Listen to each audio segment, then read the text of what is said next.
За хүүхдүүдээ сайн байцгаана уу?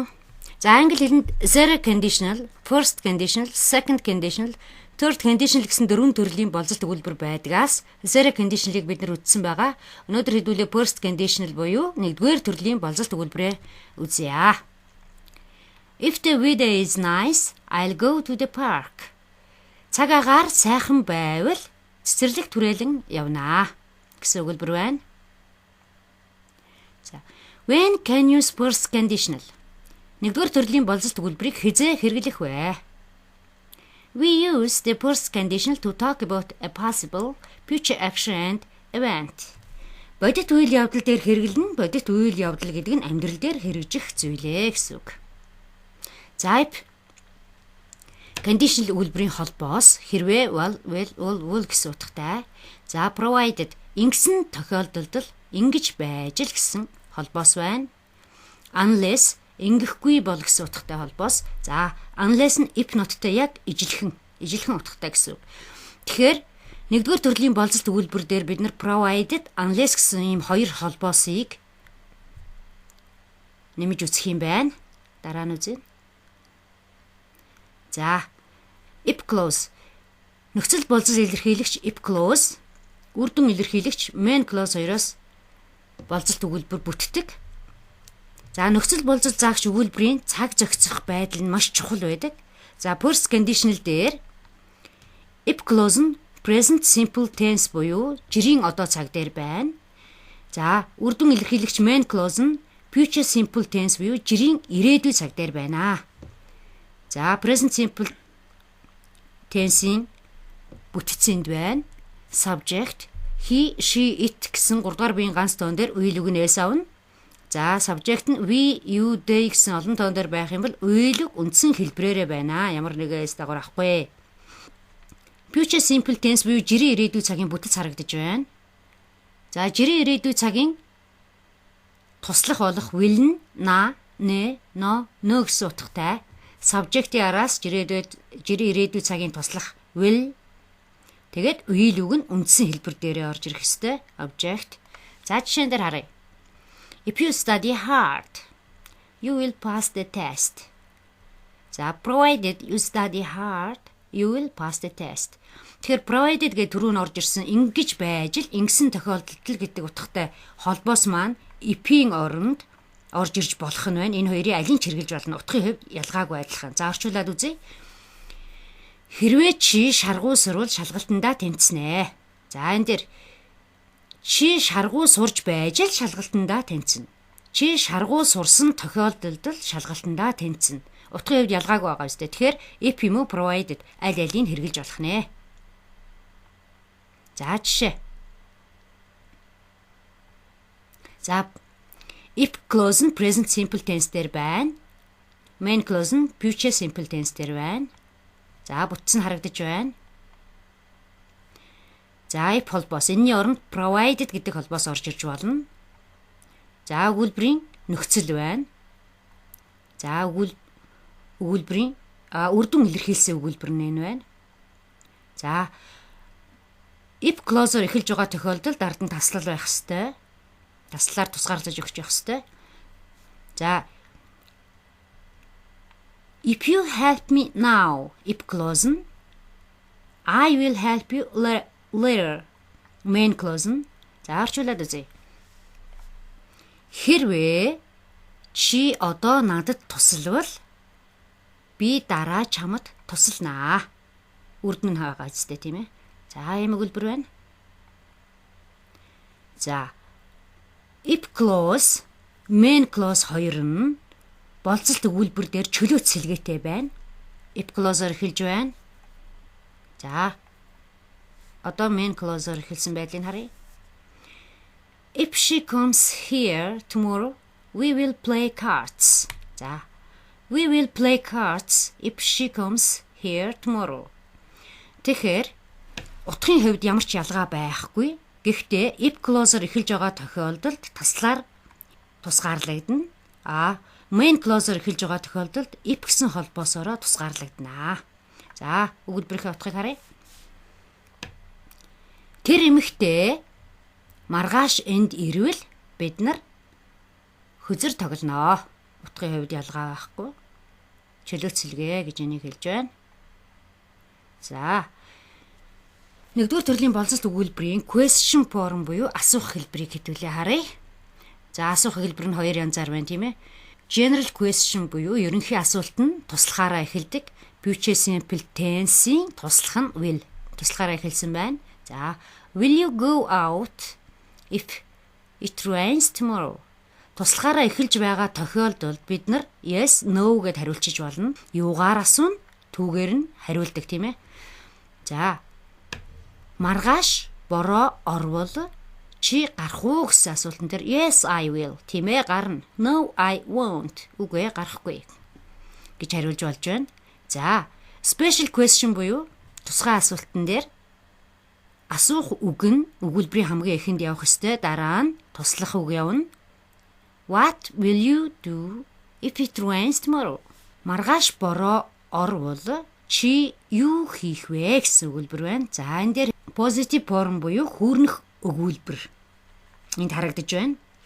За, энэний хариултыг харъя. I will stay at home if it rains tomorrow. Хэрвээ маргааш бороо орвол би гэртээ байна гэд бүтэн өгүүлбэрээр хариулж болж байна. За, энэ жишээг харъя. If he asks us, we will tell him the truth. Тэр биднээс асуувал түүнд үннийг хэлнэ гэсэн өгүүлбэр байна. За, negative form. Нэгдүгээр төрлийн болцолт өгүүлбэрийн үгүйсгэх хэлбэрийг харъя. If not. За, түрүүний unless if not-тэй яг ижилхэн утгатай гэсэн үгүй бол гэсэн утгатай. За, жишээн дээр харцгаая. You will be sick if you don't stop eating junk food. За, you will be sick unless you stop eating junk food.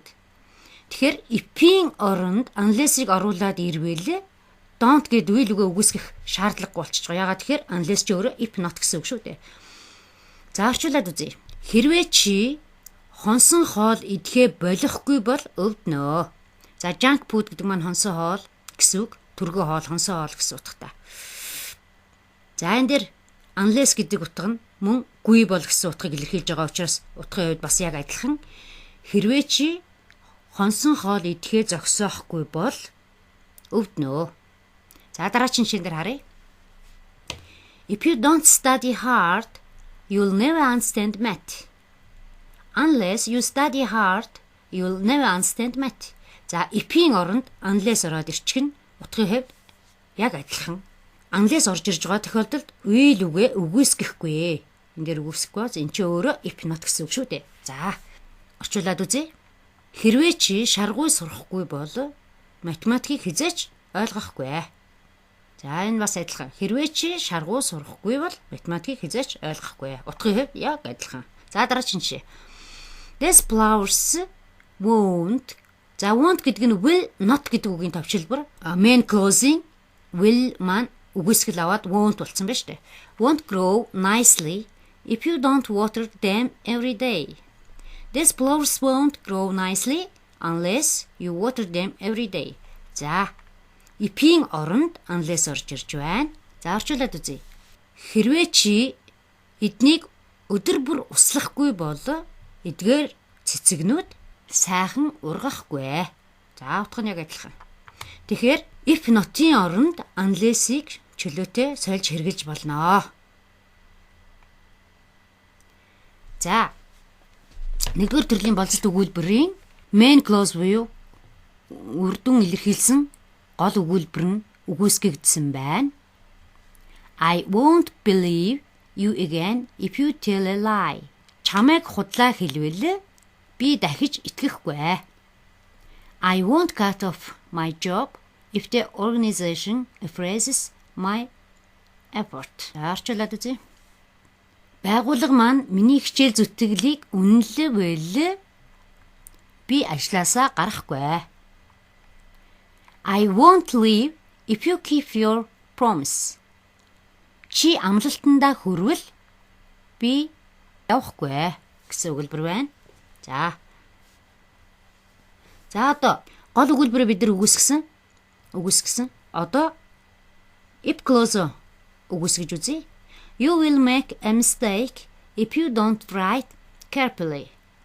Хэрвээ чи анхааралтай бичихгүй бол алдаа гарганаа. Teacher will be angry if we don't do our homework. Бид нар гэрийн даалгавраа хийхгүй бол багш уурлнаа. We will go out if it doesn't rain. Бороо орохгүй бол бид нар гадуур гарнаа гэсэн өгүүлбэр байна. За.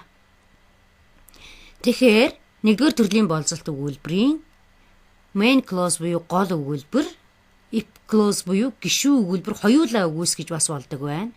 За. We won't finish our project on time if we don't work hard. Хэрвээ бид нар шаргуу ажиллахгүй бол цагтаа төслөө дуусгахгүй.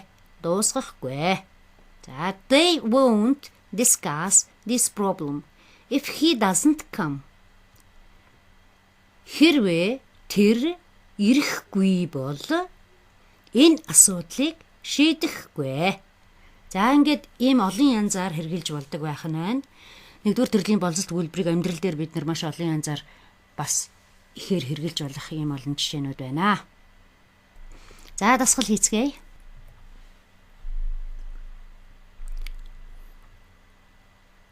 За, if clause маань present simple tense дээр байх ёстой.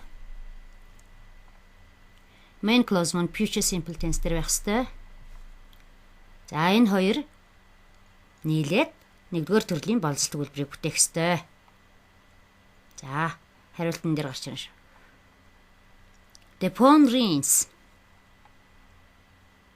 I answered the phone.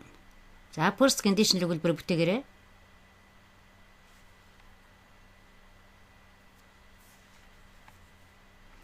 За, I will answer the phone if it rings. За, энэ дэр if clause маань present simple tense дээр байх ёстой гэсэн эзэн биеийн ганц тоон дээр байна. Үйл үг нь s дагавар авсан байна. За, main clause маань future simple tense дээр байх ёстой. Future simple tense-ийг will гэдэг туслах үйл үгийн урд орж ирэх ёстой. Үйл үг нь ямар ч хувирлалгүй үндсэн хэлбэрээр байх ёстой. Ингээд хэдүүлээ first conditional өгүүлбэрийг бүтээчлээ шүү дээ, тийм ээ. Дараагийн дасгал. I pass my exams. I go to university.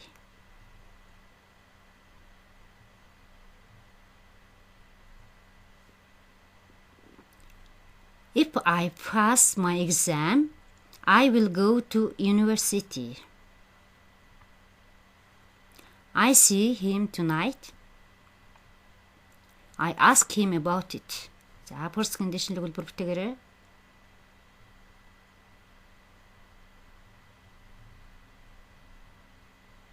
If I see him tonight, I will ask him about it. She is free this weekend. She goes with us. За, нэгдүгээр төрлийн болцолт өгүүлбэрээ бүтээгээрэй.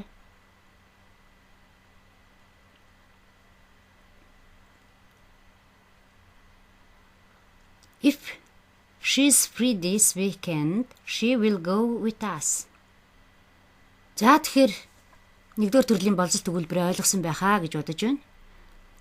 За, гэрийн даалгаварт гэртээ 5 киноны хэсгийг өгөн тэндээс нэгдүгээр төрлийн болцолт өгүүлбэрээ олоод түүгээд дэвтэртээ бичээрэй.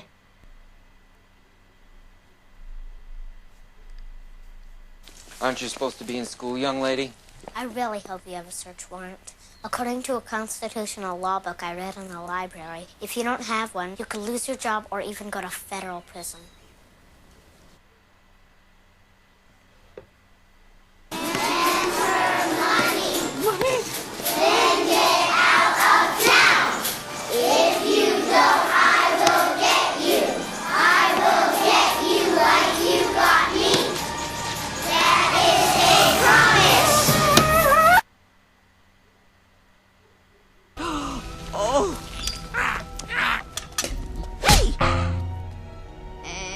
A key?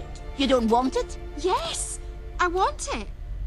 You're sure if I give this to my mom, it will change my fate? Oh, trust me.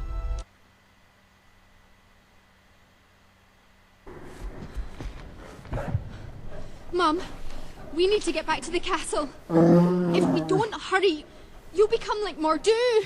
A bear. A real bear. Forever.